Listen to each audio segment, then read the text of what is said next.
Microsoft Word'ninki to'liq ismi Microsoft Office Word. Yana bu yerdagi Word Office yumshoq tillarining ichidagi birisi. Microsoft Office odatda bir yurish yumshoq tillarninki to'plamini ko'rsatadi. Yana Office yumshoq til to'plamining ichida odatda tuandikdek bir qancha yumshoq tillar bor. Birisi Project. Bu odatda shirkat, ishxona yoki idora organlarida tur boshqarishga ishlatiladigan yumshoq til. Ya'ni turni planlash, uninki yurgizish jarayonini xotirlash deganga o'xshash. Yana birisi OneNote. Bu dasturda Microsoft'ninki tablet kompyuterlari uchun yasalgan. Hozir mutaxti kompyuterlarda ko'proq ishlatilayotidi. Windows nashirmi bor.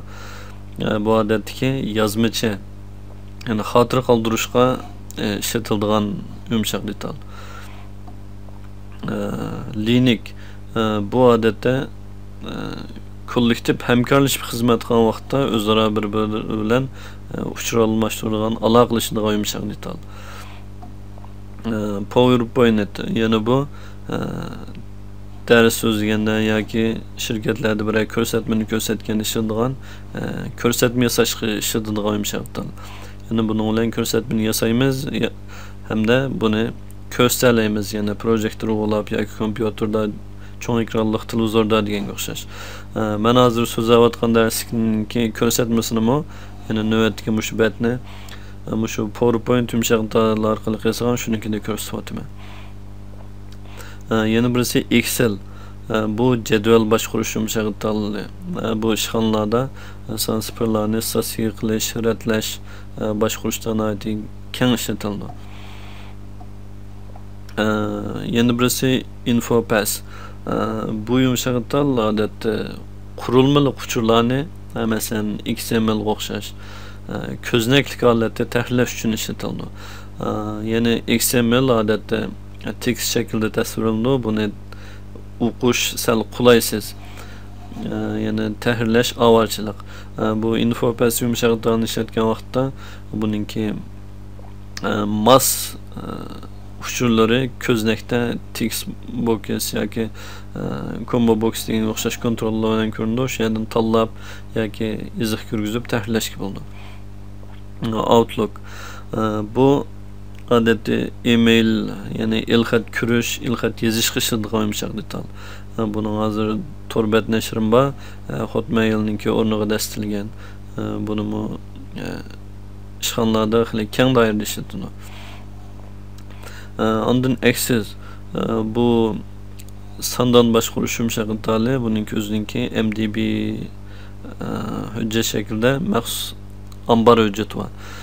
Bu ishxonalarda keng ishlatiladigan ambar boshqarish yumshoq detali. Shundaqla alayda cho'ng ehtiyoj talab qilmaydigan ba'zi programmalarda sondanga shu Access'ninki sondan ishlatib programma tuzadi. Yana birisi Publisher. Bu Publisher odatda ishxonalarda yoki kichik tipdagi gazet, jurnal yoki kitob bir narsalarninki betini yasashga ishlatiladigan yumshoq til.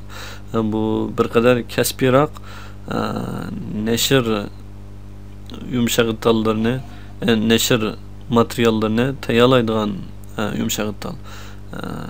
Masalan, kitob, jurnal deganga o'xshash. Ondan Visio.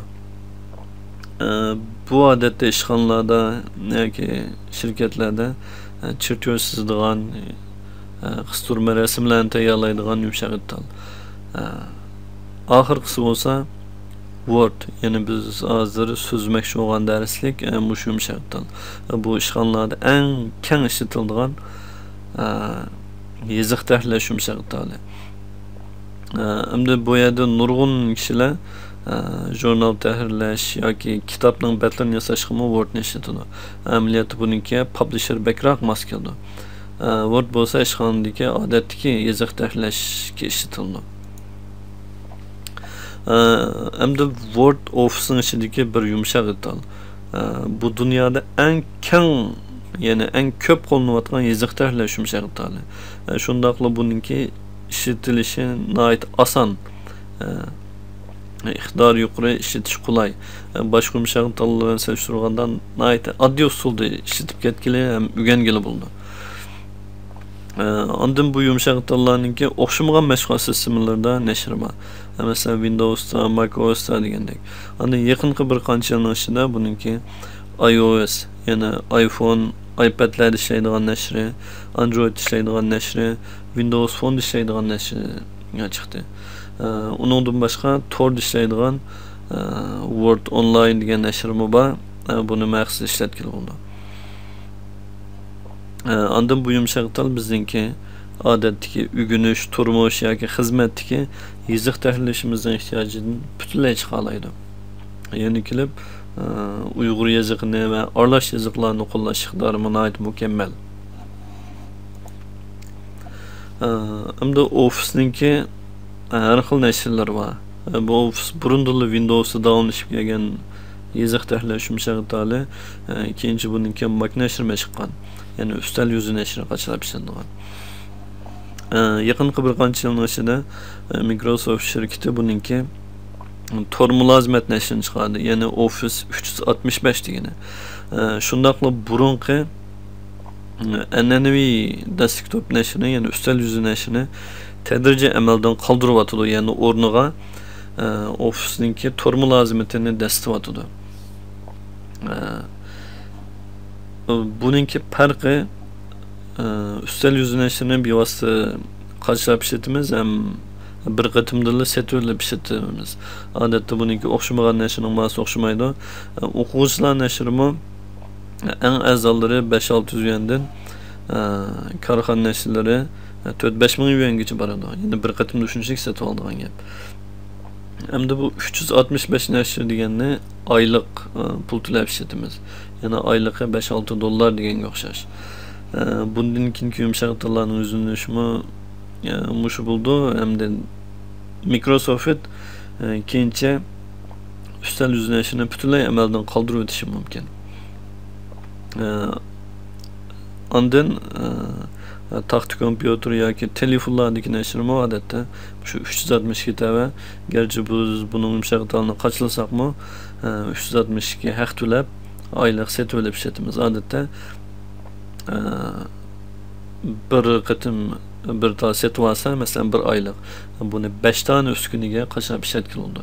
5 tane kompüter yoki kompüter, taxt kompüter, telefon degan o'xshash. Bir qıtım pul to'lab 5 üstünde o'rtaq ishlat olamiz. Oxirgi bir nashr buningki online nashr, ya'ni Torbet nashri. Bu Google'ninki Google Docs degan mulazimatiga o'xshab keldi. Buni Torbet turib, ya'ni Tor ko'gishning ustida turib bilan bevosita ishlamaymiz. Bu butunlay haqsiz.